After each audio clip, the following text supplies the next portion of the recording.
Welcome back and thank you for staying with Newsline. Now, it's no secret, counties are cash-strapped, partly because of non-remittance of the equitable share of revenue. Equally, this is due to failed targets when it comes to own source revenue. In short, counties are yet to be self-sufficient, even though progress has been made in that regard. Now, tonight, we want to pitch camp in county number 37, Kakamega County, where Newsline tonight hosts the county governor of Kakamega, who also happens to be the chairperson of the Finance, Planning and Economic Affairs Committee at the Council of Governors. I'm talking about Fernandez Baraza, who's joining us live from Kakamega County. Governor, it's great to have you with us. I hope everything is well in Kakamega as we start. Yeah, Kakamega is okay. Okay, thank you for your time. Let's begin with the state of cash crunch in devolved units. And we understand that the National Treasury is holding more than 63 billion shillings that's owed to counties in this financial year. Give us an update on the money owed to Kakamega County and perhaps the extent of services that have been crippled due to this cash impasse. Yeah, first and foremost, I want to confirm that counties are really having a cash crunch in terms of disbursements from the national government. Starting from the month of September and October, we are already owed almost 64 billion Kenya shillings. This is in respect to the equitable share of revenue, which has not yet been received. Ideally, we are supposed to receive our equitable share by the 15th of every month. So in the next 10 days, I know the equitable share for the month of November will also be due. So in total, we are talking about almost close to 64 billion. That is as at October. And there are various services which have been affected. Almost all services have been affected, starting from healthcare, where we are depending a lot on the facilities fees. Most of the counties have enacted the Facilities Improvement Fund. And if there's a delay, of course, in the remittance of equitable share, that affects our operations. Most often than not, we are forced to borrow money, especially for operational expenditure. For example, in Kakamega, we borrowed to pay salaries for the month of September. We also borrowed to pay for the month of October because we are yet to receive the equitable share. And all these borrowings, of course, come with accrued interest. So all those interests, services being affected in healthcare, we have pending bills to sort out our contractors, we have statutory deductions which are due. All these are really affecting our employees and also affecting all the stakeholders, including the contractors. And this is an issue which we have picked up with the National Treasury through, of course, the National Treasury CS CPA John Buddy, who promised that during his term, we are going to see a difference. But we seem to still have the perennial challenges of delayed disbursement of equitable share. So in a nutshell, I think we need to get a long-term solution on the equitable share to counties so that we have it being received in a predictable manner for purposes of planning for our activities. Well noted, Governor, and I'm pretty sure it's an intricate balancing act in terms of paying wages and meeting your operational expenditures. Since you brought up what the CS has said, let me just quote him. Recently, the CS Treasury revealed that some counties have more than 42 billion shillings lying unused in their accounts. The irony is that it's rather that these are the same counties that are struggling with empty coffers. So the obvious question would be, why is it that the County Revenue Fund, the CRF, is holding more than 42 billion shillings in funds that haven't been absorbed by counties? Now, what really happens is once the National Treasury releases money to the County Revenue Fund, it takes a minimum of 2 weeks for the control of budgets to do the approval, which basically becomes a timing difference between when the monies leave the CRF account and go to the facilities account. So that's also another conversation that we want to have with the national, with the control of budget, because when we have a delay in the approval of funds from the CRF account, it gives a very wrong impression that, look, counties are already holding monies in their CRF account, and yet you're asking for more money. So it is an area that we are trying to have a conversation with the control of budget for purposes of automating the process of approval, because as we speak right now, it is largely a manual process where whatever that has been released in the CRF account, county executive members or chief officers are forced to travel all the way to Nairobi for clarification. And what we are saying is we need to have a template of all the checklist that is required for purpose of approval, so that we should not be having every now and then, when the money has been released to the CRF account, somebody must follow in terms of clarification. I think those are the reforms that we are having a conversation with the control of budget to expedite release. Yes. Okay, thanks for that clarification. Let's shift focus to other matters, specifically equitable share of revenue.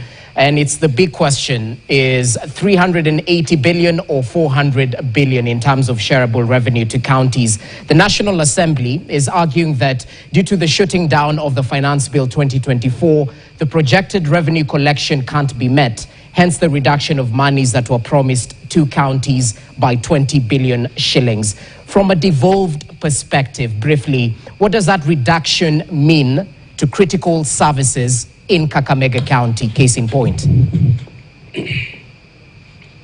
Now, maybe I just wanted to highlight a few issues with regard to the budget. Before the finance bill was shut down, usually there is what you call the Division of Revenue Allocation Bill, which appropriates revenue between two levels of government, that is the county government and the national government. And this was approved on the 10th of June. And that's where counties were allocated 400 billion. And then, of course, the balance going to the national government. Now, after the Division of Revenue Allocation Bill was approved, of course, we had the DORA Act 2024. And what is provided for in the DORA Act 2024, when you go to Section 5, it provides that in the event that we have a shortage or a reduction in the revenue that was projected, that reduction or a shortage in the revenue is supposed to be borne by the national government. It also presupposes that in case there is any excess of revenues that were projected and after the finance bill is passed, that excess accrues to the national government. So that is the starting point. Mm-hmm. So after the finance bill was shut down, pursuant of Section 5 of the Division of Revenue Act 2024, that was ascended to in the month of June, we did expect a reduction as per the law. And that is why we are now at mediation level, because Senate is with us. And what Senate had even projected earlier was 415 billion Kenya shillings. The county governments were pushing for 450 billion, which includes the road maintenance levy. So the reduction is really affecting counties. Number one, we already have discretionary expenses, which of course have come on board pursuant of the Finance Act of 2023-2024, where we have the housing levies, where we have now NSSF as having increased. We have the county aggregation and industrial parks. And for your information, besides the reduction of the 20 billion in the shareable revenue, we also have a reduction in the additional county allocations bill of 2024, which basically are the conditional grants. We have lost around 15.3 billion Kenya shillings, largely amounts related to the road maintenance levy.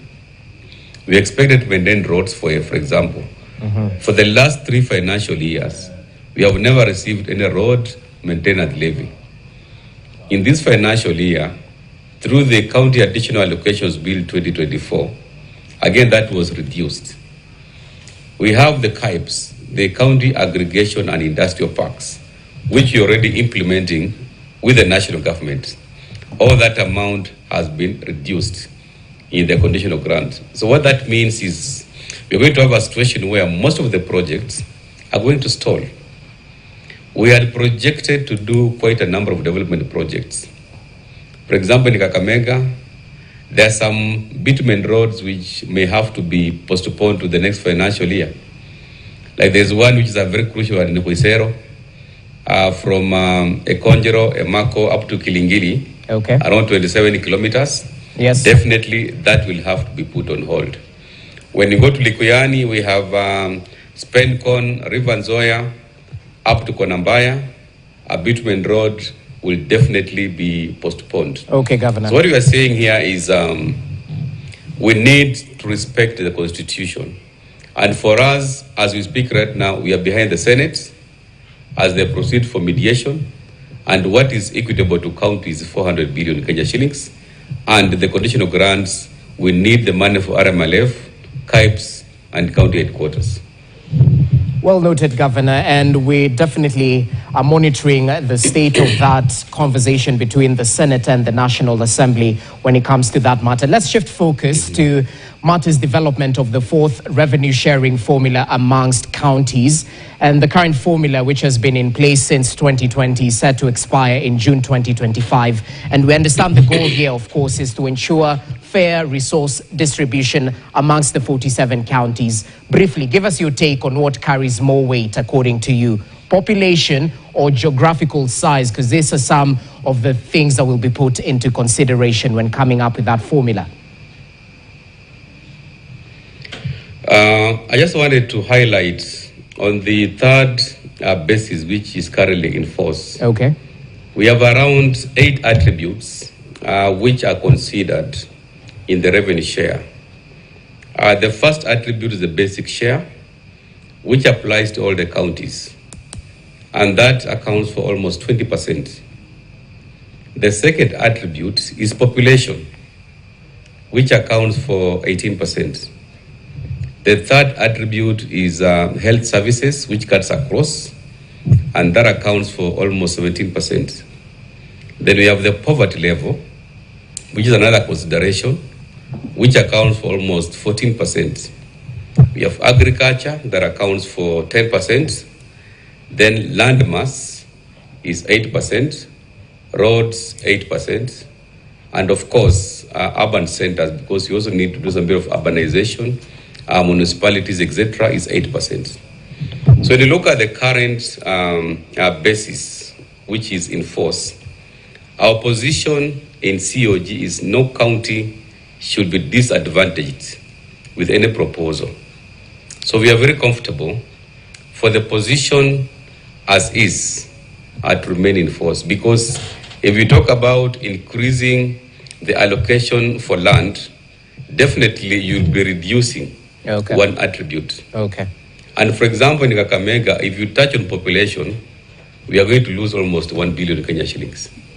Of course, Garissa may get more, Wajir may get more, but that's not what we want at the moment, because Garissa and any other counties are usually compensated through the equalization fund, which is 1.5% of the shareable revenue. And that is how the current basis, our position, is that it should be maintained, and anything over and above is now equalized through the equalization fund. that goes to the arid and semi-arid regions. That's well noted, Governor. I want us to talk about this perennial issue of pending bills. And just allow me to borrow from the Auditor General's report that indicated Kakamega is grappling with soaring pending bills amounting to roughly 1.8 billion shillings, despite receiving approximately 11.8 billion from the national government and 787 million as additional allocations. In the 23-24 financial year, Kakamega County Assembly settled pending bills amounting to 72 million shillings. That's according to the Auditor General. Well, what strategies have you put in place to settle authentic pending bills? And are these strategies yielding results? Perhaps you can equally speak to us about own-source revenue strategies. Yeah, pending bill is one of the challenges that we've encountered, especially the current county governments. For example, in Kakamega, when I took over, the pending bills were almost 1.2 billion. And the strategy which we have put in place is to make sure that the pending bills are given priority in the subsequent financial year. But it's important to understand the cause of the pending bills.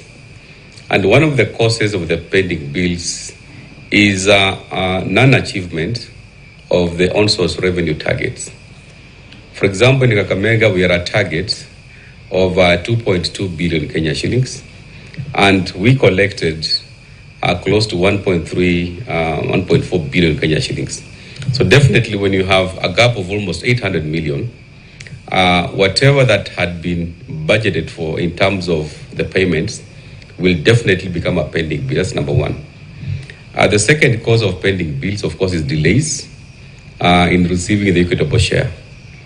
For the first time in this financial year, the last financial year, we received the June disbursements in August, almost 2 months after the close of the financial year. So definitely that gives rise to pending bills. So as provided for in the guidelines, the first charge of the pending bill on the share of revenue is the pending bills. And this is a conversation that we have communicated to all the counties. And of course, for the pending bills which were inherited, we've given guidelines in terms of making sure they're audited properly, they are supported, so that when you are paying, you are comfortable with what is being paid. So those are the guidelines that we have. Okay. On-source revenue is a key component of addressing pending bills. As you're all aware, counties have a potential of collecting 216 billion Kenya shillings in terms of on-source revenue per year. But what we have collected, for example, in the last financial year, is almost 58 billion Kenya shillings, which is way below the full potential. Kakamega, we have a potential of 5.8 billion Kenya shillings. Our target for the last financial year was 2.2 billion Kenya shillings, but we didn't achieve the target due to various issues. And what we are now emphasizing is to make sure that we automate all the on-source revenue sources. This will address the issue of pilferage. It will address the issue of corruption. It will also make sure that we collect whatever that can be collected. Okay. We're also mapping out new sources of revenue. For example, valuation roll, property, we haven't optimized the revenue from the valuation roll. We're also looking at optimizing revenue from advertisements and privatizing the amenities wing of our CGH. Well noted, and many other options which you are putting in place. Very well.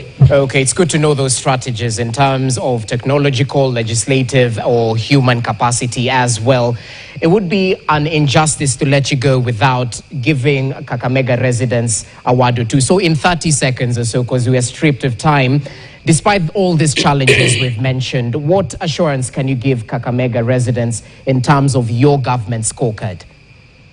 Briefly. The assurance I can give to Kakamega people is that we are on course despite the challenges that we inherited, we are focused on completing the projects we inherited. I'm also focused on implementing my 6-point agenda. I just released the 2-year scorecard, where largely I can give myself 80% in terms of achievement of our manifesto. And what we just need is patience from the people of Kakamega.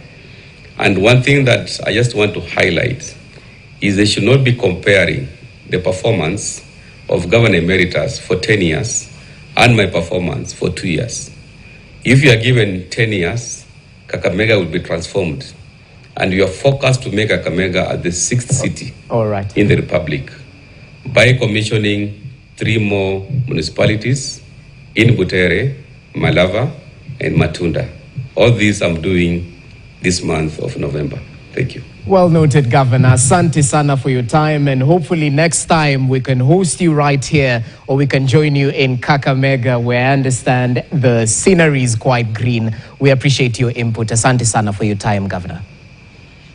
Very well. Karibu sana. Kakamega as the green jewel. We welcome all the visitors to sample our unique universe, including the Kakamega forest and all other tourist attractions like Mawe Tatu and the Crying Stone.